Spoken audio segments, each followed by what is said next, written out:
So today we are going to discuss a very advanced, very serious topic with respect to marriage prediction. This is a very rare, very secret method and a very advanced method as well. As we all know, there is a planet Venus, right? That signifies marriage. Venus is the significator of marriage. So to predict about marriage, one analyzes Venus, seventh house, seventh lord, and other factors. But the problem with these factors is, you see, the transit of Venus is very slow. Regarding the seventh house, seventh lord, once the horoscope is there, a horoscope is created for a moment. Seventh lord is the planet, the placement for the seventh lord will be there.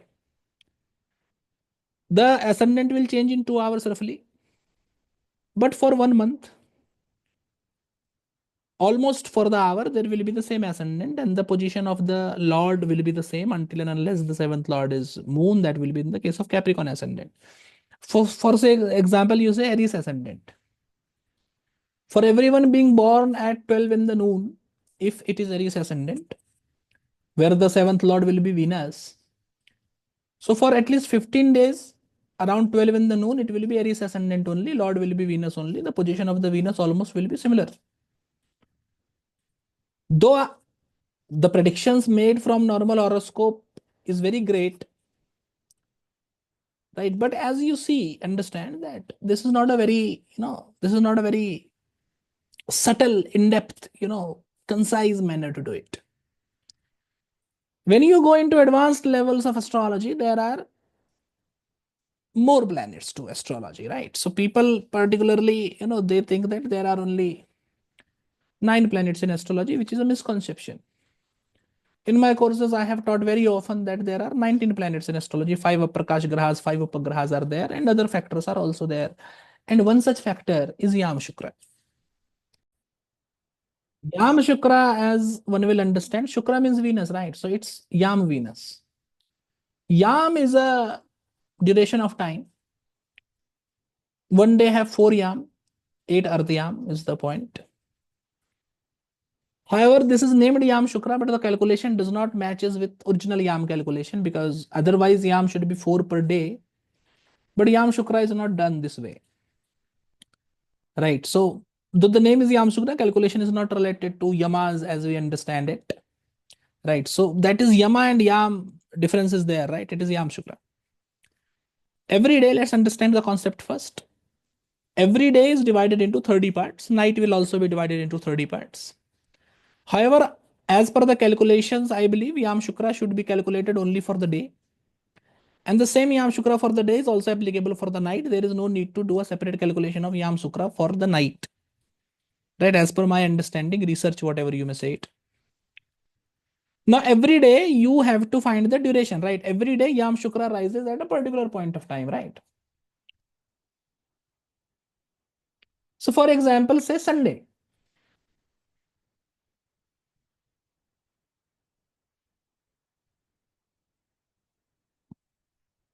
Sunday, yamshukra will be 22nd, right?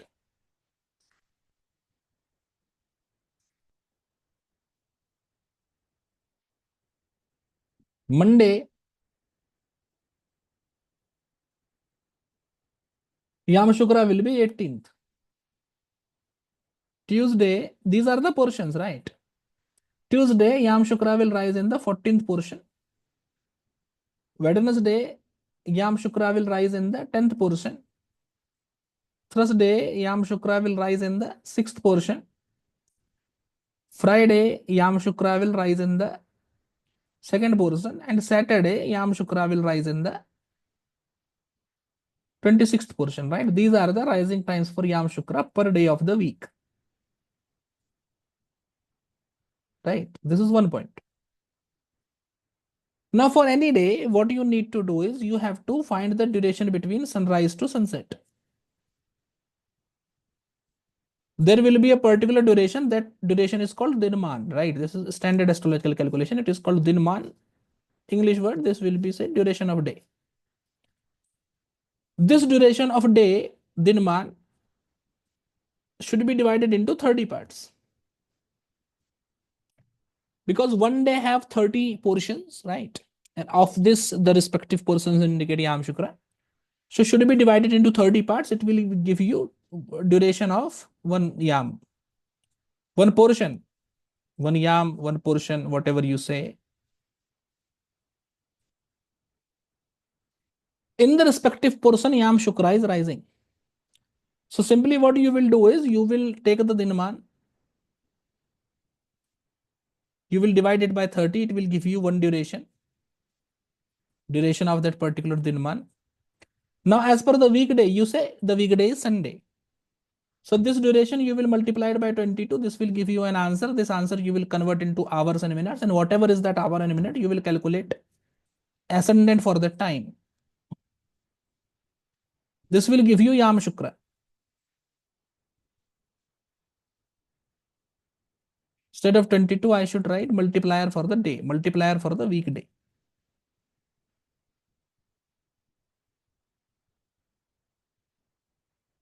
This will give you yamshukra in Rashi and Navamsh. I am taking Navamsha position of yamshukra as well. Primarily, yamshukra is used in Prashna. In Prashna, the concept related to yamshukra is very simple. Whenever there is a Prashna related to marriage,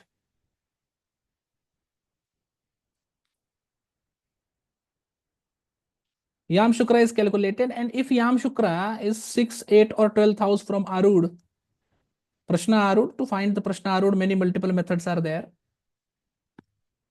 If the yamshukra is 6, 8 from Arud, or Venus is in 6, 8th house from yamshukra, then in that particular scenario, the marriage is bad. Marriage is difficult.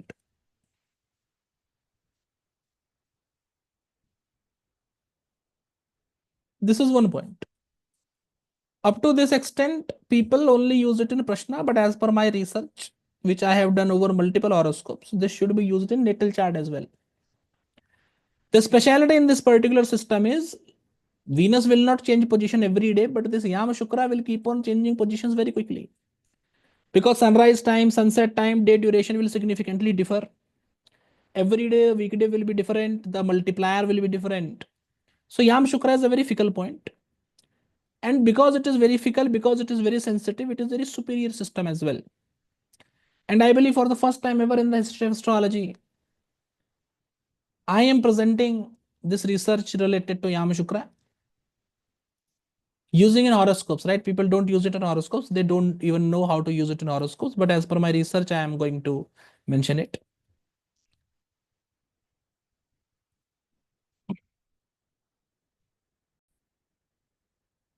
Right. So let's take an example how to calculate yamashukra in a natal chart. The calculation will be same for the Prashna as well. Interpretation, we will go to it later on. So we are taking this example, right? This is a woman by the name of Sophia Loren. Her example we are taking. She is born on a Thursday, where the sunrise is happening at 5:58. You can see the sunrise time here. And sunset is happening at 18:07. Right? Sunset is written here. Written all of it. So from 5:58 to 18:07, what is the day duration? Now, day duration, if you find 5:58 to 6:58, 7:58, 8:58, right? 9:58, 10, 11, 12, 13, 14, 15, 16, 17. 12 hours. 58, 59, 62 minutes, 7 plus 2, 8, 9, right? So 12 hours, 9 minutes is the day duration. For the ease of calculation, you convert it into minutes. So 1 hour have 60 minutes. 12 hours multiplied by 60 will be 720 plus 9, it will be 729 minutes in total. This is the duration. Now, because one day is supposed to have 30 portions, you do 729 divided by 30. This will give you answer as 24.3. 24.3 portions are there. Now, because she is born on a Thursday, we go and we find Thursday, the 6th portion is the rising of yamashukra. So this you multiply it by 6. You multiply it by 6, the answer is 145.8. Now, because you have to add it to the sunrise time, you have to convert it into hours and minutes. For that, because 1 hour have 60 minutes, and this is 145 minutes divided by 60, the answer will be 2.43. 2 is the hour, 0.43 is the minute. How much minute is 0.53? Because calculation in calculator is done with respect to 100. So you make it 0.43 and multiply it by 60. The answer will be 25.8. So 2 hours, 25 minutes, and 0.8 you multiplied by 60 against 48 minutes, right? So 2 hour, 45 minutes, 48 seconds after sunrise is the rising of yamshukra. So you take 558 and you add 225 to it. Seconds I am leaving for the purpose. When you do this particular addition, 558 to 225, 58 plus 25 will be 83. 5 plus 2 will be 7.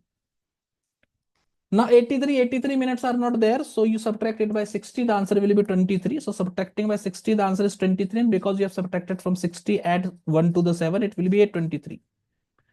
So the ascendant at 823 will indicate yamshukra. Let's go to our horoscope and make an ascendant for 823. The ascendant at 823 is 1 Libra 08. 1 Libra 08. And the Navamsh will be Libra as well.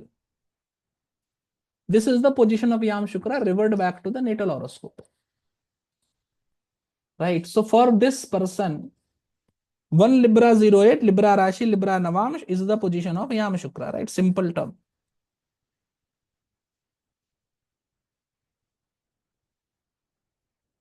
Now over this yamashukra, calculation have to be done. With respect to the calculation, what I have seen, primarily speaking, you see, so there can be 3 type of cases, right? 2, 3 things are important. The Rashi where the yamshukra is falling, that Rashi is important. The Navamsh where this yamshukra is falling, that Navamsh is important. Certainly the Rashi lord of yamshukra is also important. 10th house from yamshukra is also important. And 10th lord from yamshukra is also very important. There are 2, 3 type of cases. Over yamshukra, you are going to take planet situated over yamshukra, planet aspecting the yamshukra. With respect to 10th house, only take planets situated in the 10th house. With 10th lord, the position of 10th lord with respect to yamshukra you should take. The planet aspecting yamshukra should be taken Rashi and Navamsh. Planet situated over yamshukra in Rashi and Navamsh should be taken. And the position of the yamshukra lord should be taken both in Rashi and Navamsh. These 3, 4 things are there. Now, first and the foremost, if yamshukra have more malefic influence, in this scenario, there is supposed to be bad marriage. More malefic influence will convert into bad marriage. But let's keep one thing very clear, that even in the case of, you see, even in the case of more malefic influence, you have to keep in mind that an exalted malefic, own Rashi malefic, Vargottam malefic does not work as a malefic, it becomes a benefic. On the other hand, debilitated benefic, combust benefic, benefic going in a planetary war does not remain a benefic, behaves as a malefic, right? This basic funda you will keep into mind. So more malefic influence will generally indicate bad marriage. In this scenario, 10th lord is important. If the 10th lord from the yamshukra or planet in the 10th, if this 10th lord from yamshukra is situated 6th 8 from yamshukra or 212 from yamshukra, in this case, the marriage can be completely denied. Generally, in this case, person will be an ascetic, will not want to get married, and other such cases. Same is the scenario also when the 10th house from yamshukra is also having malefic. Person will not want to get married owing to bad experiences that he may have in life. That is one point. Right. In this scenario, the 10th Lord, when this 10th Lord is well placed, it is situated over Yamashukra Rashi, then in that particular scenario, one have many options in life, many people that they can engage with. This generally gives birth to extramarital affair. If the Yamashukra is connected to Mercury in that scenario, also I have seen it gives rise to much extramarital affair for the native. Otherwise, the 10th Lord from the Yamashukra being situated in 311, being situated in 410, being situated in the 5-9 from the Yamashukra Rashi generally results to good marriage. In very rare cases, you will see that there is a lot of malefic influence over Yamashukra, but the Rashi Lord where the Yamashukra point is falling is powerful. Own Rashi, Mul Trikon, Vargottam, etc. In this case, it will save the marriage. On the other hand, if the Rashi Lord is not good, it will not save the marriage. It will basically destroy the marriage. And the result will be bad. This is one point that we have to understand. Alternatively, if the Yamashukra have more benefic result, more benefic influence,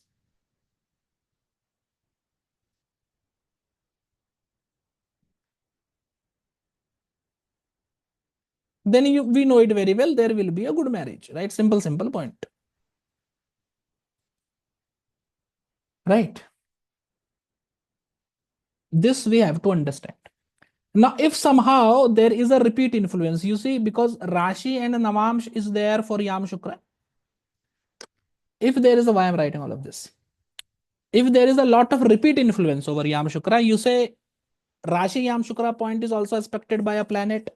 Navamsh Yamashukra point is also aspected by a planet. In that particular scenario, in the case of repeated aspect, one reconciles with the same spouse. Generally, in these cases, what will happen? Marriage will be there. The person will want to divorce, separate, right? They will remain separate for some time, but they will reconcile. This is the case when the planet is not Vargottam. The planet influencing the Yamashukra is not Vargottam, but still is influencing the Yamashukra point both in Rashi and Navamsh. When the Yamashukra is Vargottam by the degrees or the planet situated over Yamashukra in D1 or Yamashukra point in D9 Rashi, when that itself is Vargottam, then it leads to a good marriage. Right? This point should also be understood. And because this factor is so very important with respect to marriage, in the case of couples, because you see, you calculate Yamashukra for both husband and wife, and just the Rashi Yamashukra you take. If the Yamashukra is in the same Rashi, 311, 5-9, 4-10, to each other, you see the marriage is very good. They are made for each other.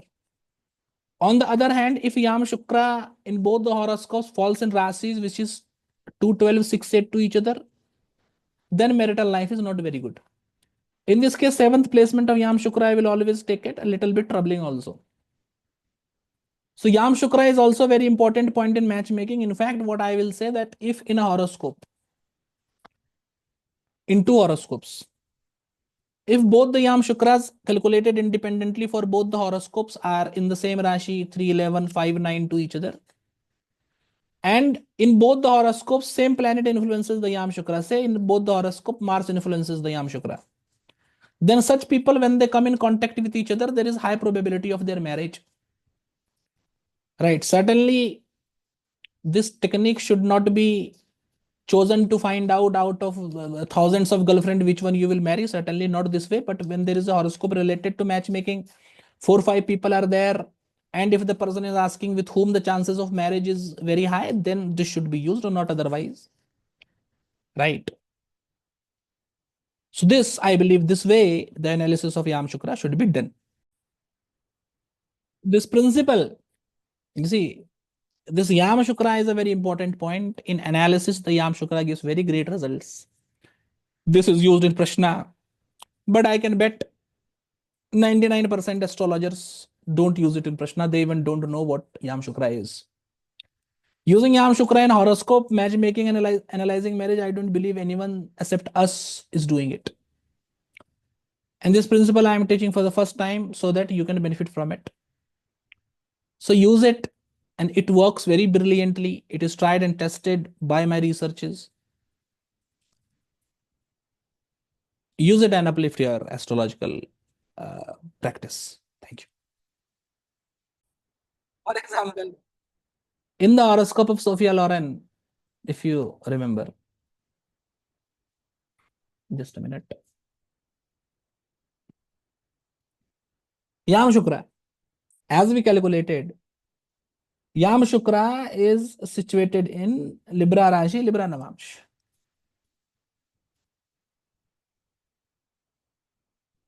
Libra Rashi, Libra Navamsh. Now, how do you do it? You see,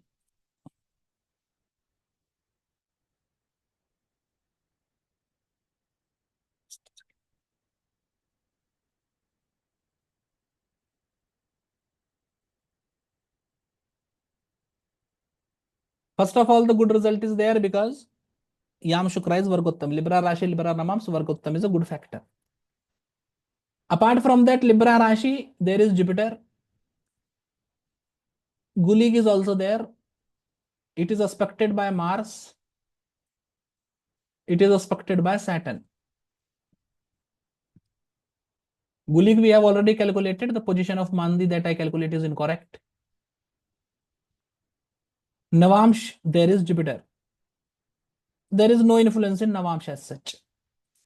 So first of all, good point is that YaamShukra is Vargottam. There is influence of Jupiter, that is good. And influence of Jupiter is very good in this regard because Jupiter is also Vargottam along with YaamShukra. So the good result of Jupiter is greatly increased. Furthermore, Saturn influences the YaamShukra from his 10th aspect. It may look bad, but Saturn is in own Rashi. Because Saturn is situated in own Rashi, and as I told you, malefic situated in own Rashi should be considered as beneficial, so it becomes benefic. Only malefic influences the aspect of Mars, who is debilitated. But when you look at it, maximum good influences are there. Gulig is a bad influence, Mars is a bad influence, two bad influences are there, Jupiter is a good influence, Saturn is a good influence, two good influences are there, they are mixed. Add this to the Vargottam condition of YaamShukra and you know that there is more positive influence. Now you go to the 10th house from YaamShukra, you see there is Mars Ketu. Ketu I take as a good planet, Mars is a bad planet, that is okay, so it is a mixed result. The result depends on Lord of the Rashi. Lord of the Rashi is Moon, and that Moon, Lord of the Rashi, is 410 to YaamShukra. This is again a positive point. But up to this extent, the points has been mixed. So you go deeper into it and you go to YaamShukra Rashi Lord. YaamShukra Rashi Lord is Venus because it is going into Libra and Venus is situated in the 9th house. That is a good Rashi for Venus. Right? Owing to this particular reason, maximum influences over YaamShukra is positive. And positive factor over YaamShukra such as Jupiter, etc. by the virtue of big Vargottam as such is also powerful. Because of this particular reason, marital life of Sophia Loren at best should be told as good. Her marital life was very good because of this particular way. So I believe this example will further help you understand how I'm analyzing it. And in the same manner, you will calculate YaamShukra and analyze for different horoscopes. Once again, I will repeat, there is only YaamShukra according to my understanding, according to my research, there is only YaamShukra calculation for the day. So calculate the YaamShukra for the day and keep on using it till the next sunrise. Right? Use the principle and enjoy a higher level of astrology that I teach in all of my courses and all of my videos. Thank you.